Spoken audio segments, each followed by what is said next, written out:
Understanding how much an EV will cost you to operate every month is an important question to answer. The truth is that an EV is likely to have a higher monthly payment than a gas car. However, simply comparing monthly payments between a gas car and an EV won't give you the full picture of your potential costs and potential savings in the long run. While your monthly payment will be higher, you could see significant savings in other areas.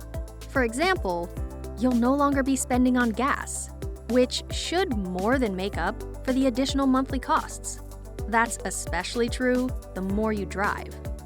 When charged at home, fueling an EV costs a small fraction of what it would cost for a gas car driving the same distance. Another monthly cost to consider is insurance. Due to their tech, EVs can cost more to repair, so insurance costs may be slightly higher. Auto insurers still don't have a lot of risk data points for this emerging technology. They are risk-averse and build uncertainty into the premiums. The good news is that insurance premiums for EVs are trending downward. As the EV market grows, insurance companies can collect more data points and premiums should continue to drop. Repair costs will likely decrease too.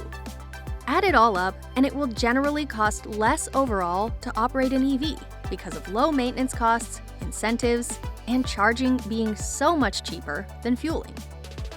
Understanding how an EV can work in your life and within your budget is a great step toward going electric.